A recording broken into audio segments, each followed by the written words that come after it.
The way that the landscape portrayed itself to me, the landscape of imagination, is that there are three major modes in which human beings innovate. One is the visual.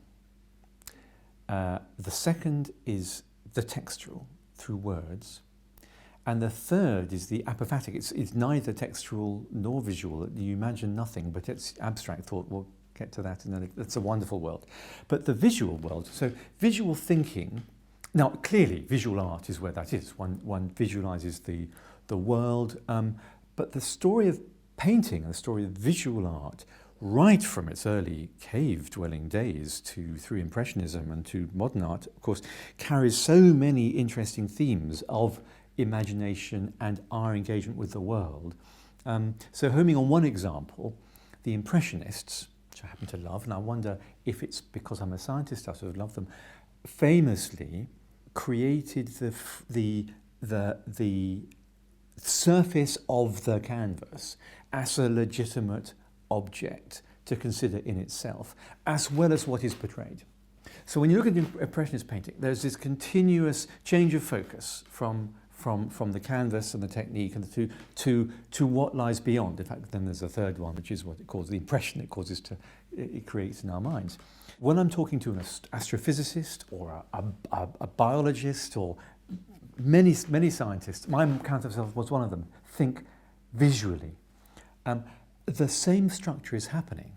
And where science is successful is where it recognizes in a metacognitive way, reflective way, that there are always two planes and then a third created. There are two planes. There is the image, there's the canvas, if you like, the metaphorical canvas, the image of reality of the world. This is the protein model in our minds. This is the model of the black hole. This is the picture of the swirling gas or the crawling bacterium. Out there somewhere is a deep plane of the real world that we're reflecting. And then all this creates an impression in our minds, which is the conciliation of nature. That's why how visual imagination works.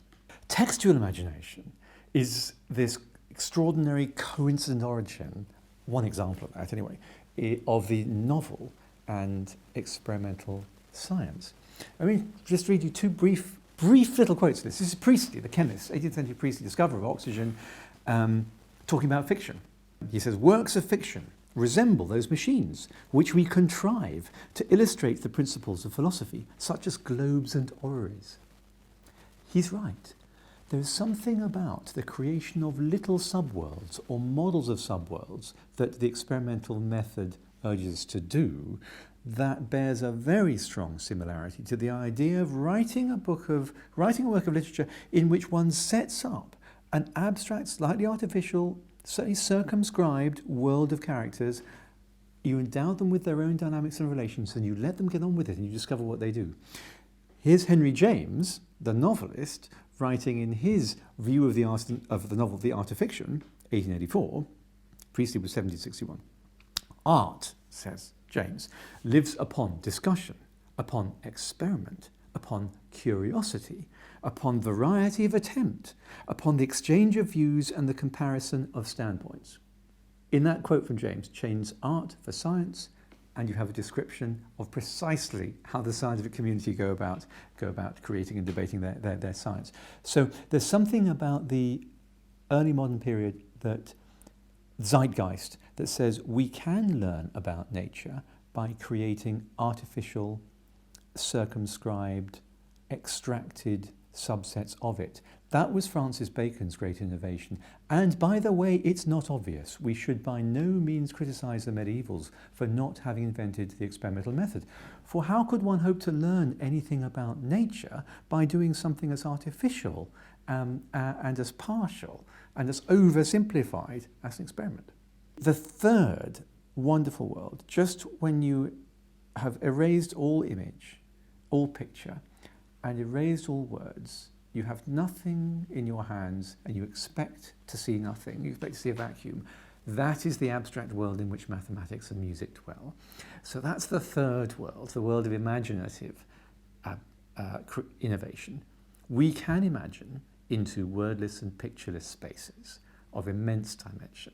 And this is some miraculous aspect of being human. Now that, I think, is where music and mathematics dwell. I've loved music and mathematics both in a parallel way all my life. And one hears very trivial comments about their obvious connection. Oh, she's good at mathematics, of course she plays the violin very well. You know, it's supposed to be commonplace. But why is that true? And it turns out that the research and evidence based on this is rather thin. And I don't think it's to do with number. So I do discuss the obvious way in which music is replete with number, with logarithms, with multiples, with addition, through rhythm and pitch, and it's all there. But again, talking with mathematicians about their work and musicians, composers about theirs, and a wonderful conversation I had with a progressive musical analysis, Julian Horton at Durham.